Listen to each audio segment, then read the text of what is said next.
Pinagpahalang araw po sa inyong lahat. Nandirito na naman po si Miss Lady D, ang inyong servant. Okay? So, this is we will just discuss today, we will make the topic for today is Genesis 18. This is actually the continuation of 16, 17, 18. Ito yung ang pinangakong anak kay Abraham ng ating Panginoong Diyos. Di ba nakaka-excite po? Actually, na-excite ako pagka ganito. Pag nagbabasa po ako ng Biblia sa araw-araw, 3 po kasi yan. Ang unang-una ko po, morning, pagkagising, hindi, madaling araw po. Nagising ako ng 3 to 4, 3 or 4 a.m. And then, pagkagising ko po ng umaga, and then, sa gahapon naman po, yung aking Bible group. May Bible group po ako, mga binatilyo, dalaga, matanda. Yun naman po ay gamit lang po namin ay through online po kami sa Messenger. Purihin ng Panginoon, purihin ng Diyos. Ang chapter 18 po, this is the continuation of chapter 16 and 17 of Genesis. Sabi nga ng Panginoon, ang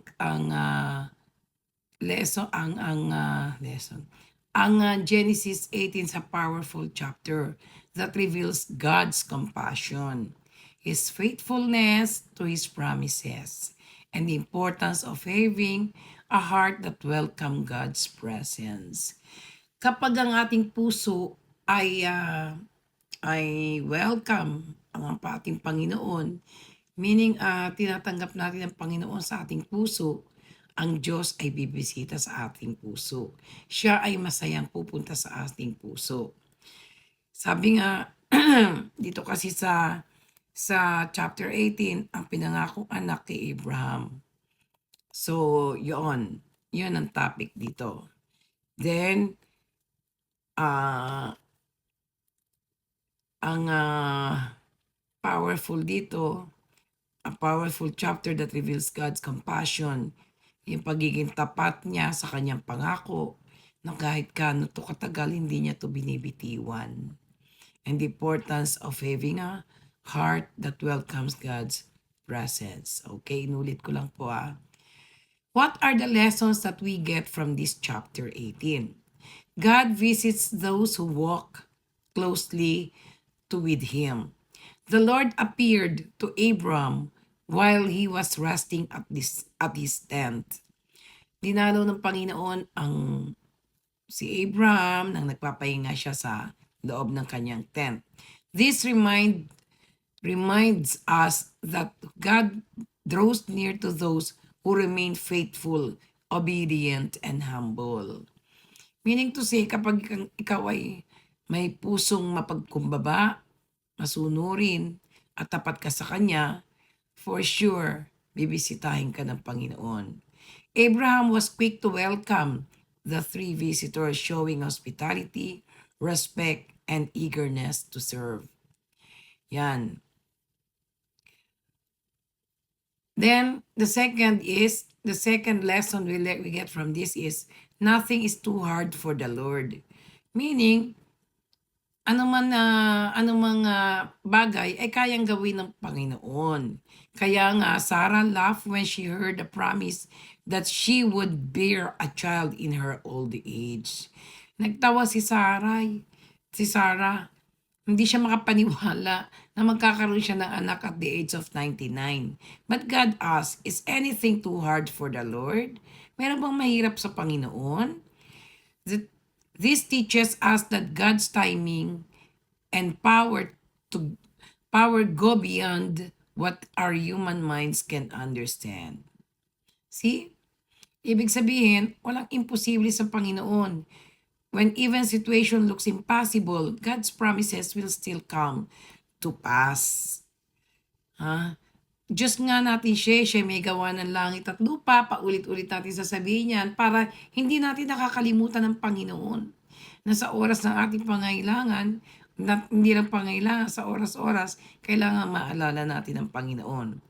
God values intercession. Mahalaga sa Panginoon yan. Binibigyan niya na halaga. When God revealed His plan to judge Sodom, Abraham interceded earnestly for the righteous people who might be there. Nag-alala si Abraham nung sinabi ng Panginoon, naggugunawi niya ang Sodoma. At nakinig naman siya sa sinabi ni Abraham. Diba? Pinakinggan niya. This shows God's willingness to listen and His mercy toward those who pray for others. Our prayers can move hearts, protect our loved ones, and bring mercy upon others. Totoo po yan. Kaya ako pag may naririnig po ako may karamdaman, kahit nga po minsan sa TikTok, pag nakikita ko po sa video na merong may karamdaman na malubha, pinagpe-pray ko po yun talaga. Kasi naaawa po ako. At nananalig po kasi ako na meron akong healing power. Kasi nung nag-attend po ako noon pa matagal na, bata pa po ako. Ang hiningi ko sa Panginoong Diyos ay power of healing. Napatunayan ko naman po yun many times na dinidinig ng Panginoon ang aking prayer. Kapag hinihiling ko po na may batang gumaling, taong gumaling, answered prayer po ako. Kaya itong right hand ko po na to, ito yung pinangahawa ko sa may mga karamdaman. Hindi po ako faith healer ha. Hindi po ako faith healer. Ang sabi ko lang, ginagamit ko to dahil may faith ako kay Lord. Dahil nananalig ako sa Panginoon sa binigay niya sa akin na gift. Yun ang gift na hiningi ko sa kanya nung ma-attend ako ng noon sa JIL, Jesus is Lord, yun. God is just and merciful. Meaning God's judgments of Sodom shows that He is holy and cannot tolerate wickedness. Yet He was willing to spare a whole city if a few righteous people were found. God balances justice with compassion. So nakikinig siya. Actually, totoo yan eh. Hindi kayo maniniwala. Na-experience ko yan eh. Kapag nakipag-usap ako sa Panginoon ko, pag nagpe-pray ako, I always make justification. Marami akong ginastify sa Kanya. And believe it or not, answered prayer ako. Even it is impossible, kapag ginastify ko sa Panginoon kung bakit niya kailangan pakinggan yung prayer ko, pinapakinggan ng Diyos. Hindi ko pa yun makukwento sa ngayon dahil it's too personal. But time will come, may kukwento ko yan sa inyo. Okay? Genesis 18 reminds us to keep a heart that welcome God, to trust His impossible promises, to stand in prayer for others, and to rely on His perfect justice and mercy. Yan po ang kabuuan ng ating Genesis 18. Actually, karugtong pa po niya ng 19. So, para naman hindi kayo magulahin, ano ba yun? Ma-confused. Yun. Iisa-isahin natin sa inyo. But actually, that is related to each other. Genesis 16, 17, 18, 19. So, sana kahit paano, kahit paano ay may nakukuha tayong lesson dito. Dahil alam kong naunawaan ko kayo, hindi kaagad-agad na sino mang tao ang mababasa ang Bible. Masuswerte ang mga taong pinagbigyan ng Panginoon na opportunity para makapagbasa nito. Totoo yun. Totoo yan. How many times ako nagtanong sa maraming tao, sino ang nagbabasa ng Bible? Ang makikita ko, isa, dalawa.